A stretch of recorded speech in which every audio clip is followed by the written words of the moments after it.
Hey everybody, Scoutcrafter here again.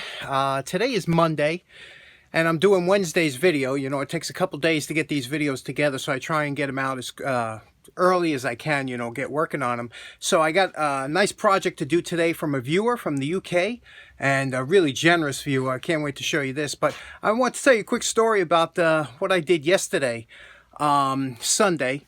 This thing called Fathom events here in the States, and what they do is they replay old movies and they re-show them on the big screen, and they do it like every other month, or every month they'll have an old-time movie and they'll show it throughout the country. Now, yesterday's movie, they had it Sunday, and it'll be today, Wednesday, when this video comes out. They're showing Ben Hur after 60 years. It was released in 1959, and I have to tell you something. You know, I don't do a lot of movies anymore because, you know, I don't know. There's really nothing out there that makes me want to go see a movie today, but I love the old movies. And this Ben Hur, 1959, Charlton Heston and Stephen Boyd. Oh, and on the big screen, the chariot race. If you've never seen the movie before, especially if you're over 40, I mean, the movie means so much more when you get older. I can't tell you how nice it was. You know, I remember as a kid, my dad, when we saw it on TV, and you know, he was watching it, and I remember we just got a brand new color TV, and it was a big thing, but the TV wasn't that big. It was, I guess, they were only like 20-something inches back then, but it was a big deal to us, and he was telling me how when you see this in the movies, it was so much different. And I guess, you know, I thought I'd never see that day, so it was really nice. And again, if you're in the States, it is playing today. You could still probably catch it. It's playing tonight at some theater near you, but it is really nice to be able to see some of these old movies on big screen TVs. Okay, so that brings us to today's project, and today is, like I said, a viewer appreciation. A viewer sent in from the UK. A good friend of the show, his name is Ben Hur. Now, Ben contacted me a while ago, and he said, look, I got some tools I'd like to send into the show, and, you know, I'm used to, you know, when people say tools, I'm used to getting, you know, some crazy old rusty tools and stuff, but I said, yeah, you know, so he sent, I gave him my address, and sure enough, and this arrived at a big box, and look at this stuff that Ben sent. Now, I don't know what kind of tool collection Ben has. We didn't really discuss, but Ben must have the most amazing tool collection, because if this is some of the, you know, some of his spares and stuff that he sent, I can only imagine what he has. But let me go through some of it, and we'll see what we can do and what we can get to, and it's just a nice first stuff. Off, we're going to start with the tools. Like these need no work at all. I mean, the NOS, this one here is a snap-on 48-ounce dead blow hammer, and you know how I love dead blow hammers, and a snap-on, I mean, this thing alone is just crazy beautiful. I'm blown away. And you know, if you don't have a dead blow hammer, I mean, even the inexpensive ones, the Chinese knockoffs, the Harbor Freights, they're all great. I mean, this is off the wall great, but they're great to have. I mean, they're just so wonderful. They don't mar because of the special plastic. It's like a polyethylene or something. It doesn't mar anything. It's really you need them in all sizes. Great tool, and this is just really beautiful.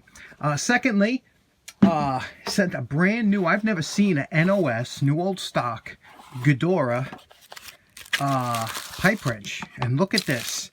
As you can see, whenever you get NOS, a lot of times they have a coating on it, and this is no exception. This first time out of the bag. It's a coating. It's almost like what we call here in the States Cosmoline. And what that is, it's almost like a grease oil mixture that they put on, and it preserves the metal. So you could see here, obviously this was painted, so this don't need no preservation. But up here, the raw steel and stuff, you can see the Cosmoline. So if you get something like this, WD-40 really does a good job in taking it off. But this is a 10-inch, and I've never seen one NOS because, you know, especially here in the States, we don't see too much Ghidorah stuff. But isn't that a beautiful wrench? And just look at it. You know, this is something that I usually find all rusted up and then try and make it look like this. So to see one in mint condition, you know, and with the Cosmoline still on it, just a beautiful example of a fine German tool. Now, it doesn't say here it says Germany, right? Germany, yeah. Sometimes you see it over here, it says Germany. Sometimes they'll say, like, you know, if you get an older one, they'll say West Germany or something. But Ghidorah's been making tools for a long time, and I have a few examples. Really beautiful. And again, Ben, I'm really blown away. But okay, here's the next NOS item, and I'm hoping to demonstrate this today. This is a nail puller, and it's made by Bako. You see here? Bako. And it's a number 36. And if you've never seen one of these work, stay tuned. I'm going to demonstrate this. A really cool tool. Never had one, never seen one, but I know how they work because I'm into nail pullers and I've been looking them up for a while. So that's really nice. And next we have some of the tools that he sent that needed a little bit of work, a little bit, and this is, you know, stuff for the channel. And first of all, we have this we're going to try and work on today. And this is a turner. And the last time I heard turner, my buddy Bob, who lives in Australia, sent some Australian tools over, and this was the first time I ever had an introduction to them. But you could see here, if you look real clear, it says Turner, Australia, and abbreviated, and it says Tough Light. I guess that's the patent or what they call this beautiful handle, right? Here we have some oxidation, and you see it's a screwdriver that encapsulates a regular flat-headed screw. And it holds it really nice, huh? We'll clean this up. We'll get this going good. Here is a King Dick. And this King Dick is a, we just did a couple wrenches of these. And this one needs a little bit of attention because you can see here how it closes. You can see it's not perfectly square. And usually what happens, as you can see when we open it, and there's that wretched spring that they put on the bottom there. I'm not crazy about. But you can see here how when it opens, it's not parallel, and we'll get a better view of that. It looks like it might be cocked a little bent over here, cocked on the arm that protrudes. So we'll straighten that out. We'll work on this, but otherwise it's in beautiful shape. I mean, but it's just, it looks like it was it maybe was used over torqued a little bit. And then a nice pair of Utica pliers. I love this style. And this is a Utica. It's a 1000-6. That means 6-inch, 1000 model. What I like about these is they got the great cutters, 3 of them. 1, 2, and 1 here. And actually 4. There's 1 on each side. So there's 4 cutters. And just a beautiful pair of pliers. Nice. Look at the jaws, the shape they're in. Really nice. Except here, we have a little issue here. Deep pitting. And but you know how these come out. This will come out beautiful. And lastly, a beautiful micrometer, and I like these because they got the tensioner here, but this one's frozen. It won't move, so we'll see what we can do with this. We'll see if we can loosen it up, get it working, and these can be recalibrated by, you know, easily, so we'll see what we can do with this. So first thing first, let's start off with the screwdriver. Now this is a Turner Model T165 screw holder screwdriver, and the main thing is you got to remember this handle. It's pristine, beautiful, NOS, never used, so this must be covered at all costs. We do not want any scratches, any dings, or anything in here. It's new old stock. The thing here, this is classic shelf wear. Our favorite term, but it's oxidation. So what we're going to do is we're going to have to make sure this comes up. We're going to have to get in there and get it really nice and clean and get all this outside off. So let's make sure we cover this first with some. Now, as much as I hate taking new things apart, you see here, there's a little malleable ring here, which it's not spring steel, that bends here, and we just opened that up a little bit. That'll come out. That's what holds the assembly together. Then the screwdriver will pull out here. And you can see we had to take it apart because I knew there'd be oxidation in the middle.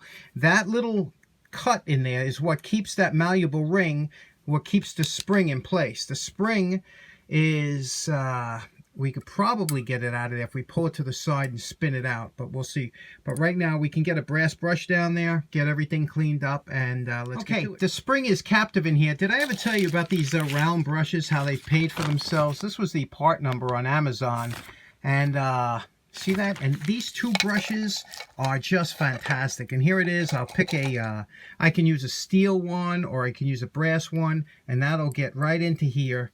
And you can see it's a tight fit, and I'll be able to really clean out this tube with these.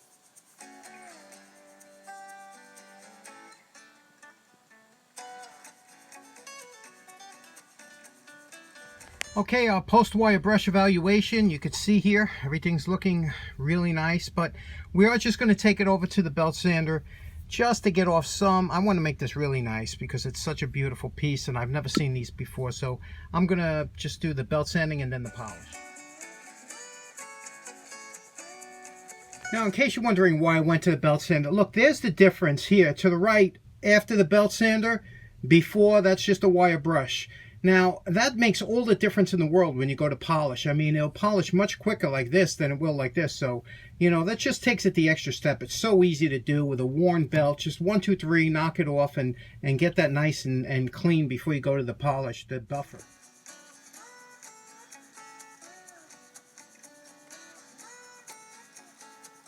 Now you know my favorite part. Remember what this screwdriver looked like before we started. And we're calling this project finished. Look how nice this came out. Look at that handle. Just wiped it down with a little 336. You can see the lettering right there. And the beautiful blue coloring that it is. And it's, like I said, it's NOS, so we didn't touch it at all. Polished this out. Came out really nice. It was a little difficult getting that clip back in. I have to tell you, you have to use a long-handled needle nose to get it back on and squeeze it in. And look how smooth it operates now. Just like beautiful. And let me show you how this operates. Obviously, you push your hand here like this and push that out like this. And when you do that, it retracts the screwdriver blade. And then there's a little countersink there. You put your wood screw and let's try it out. Now, I must admit, I had to learn this the hard way. Anytime you want to insert a wood screw, you have to pre-drill it because they're not made to screw into just wood the way they are. Now you'll see that this is exaggerated, the taper, but there's a body of the screw and then there's these flutes that draw the screw into the wood. And here's an example. What you want to do is you want to get a drill bit that when you put the drill bit in, and I'll show you here by turning this upside down so you can see, we're going to take a drill bit, and the drill bit, you want the drill bit the size of the body so that the flutes can grab and the body can hold. So when you hold your drill bit behind the screw, you should not see the drill bit really. You should just see the flutes, and that's how you know you have the right size. As you can see here, that's about the right size for this because it does go up, and that's the only way you can really screw these in. If you don't try and pre-drill them, you'll split. Okay, now to use this screw holder, what you do is you grab it like this and you use your thumb and forefinger and retract the blade. You can see the blade retracting here. Retract the blade, take your screw, place it in here, and the blade will automatically engage. You can see it engages the slot right there.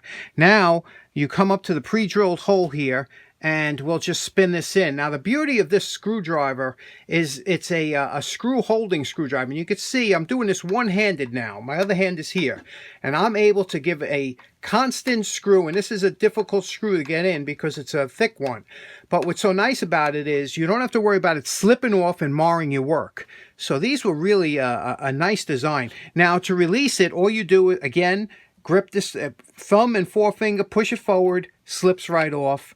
And just a wonderful little screwdriver, very rare in the United States. I don't think anybody here has ever seen one of these here in the States. Okay, next up we have the Bako 36, and this is a smaller version of the 38. Very popular nail puller, and let me show you how to use it and how it operates. It's a really cool item. You can see here is a strike plate up here. And it's got these two little nibs on there. Let me show you. Okay, I'm going to demonstrate how this tool works before I actually do it. Now, here we have a nail in a 2x4. Now, what you want to do is there's a little striker plate up here. And how you want to position this is you want to put this right next to the nail head here. And then I want to bang the top of this to seat this underneath the nail. Then when I press this back, you see what happens? The spring action clamps it around the nail. Now, these two tabs up here are so that I can put a hammer to get extra torque. I can use the claw of the hammer here or the claw of the hammer here and get extra torque and pull it back. And I'll show you how that works.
Okay, so I have never used this before today, and I have to tell you, this thing worked flawlessly. It is beautiful. This is, they said these nibs are unbreakable, so what a nice, it has a permanent spring in there that's protected inside, and just a joy to use. This is, I don't even know what that material is, but it's a really nice, not super soft, but it's very durable, and it's very easy on your hand, and shock vibration resistance.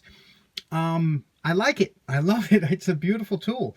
And Ben, thanks so much. So in closing, first of all, I'm sorry I went kind of long on this video, but boy, that Bako puller is a lot of fun to use, and it's very easy to use. I just want to thank Ben so much, and from the UK. Really appreciate it. That was so nice of you to send in for the channel, and we still got a lot more content to finish. And with that, I hope you all have a nice day. Thanks very much. Thank you, Ben. Take care. Have a nice day. Bye-bye.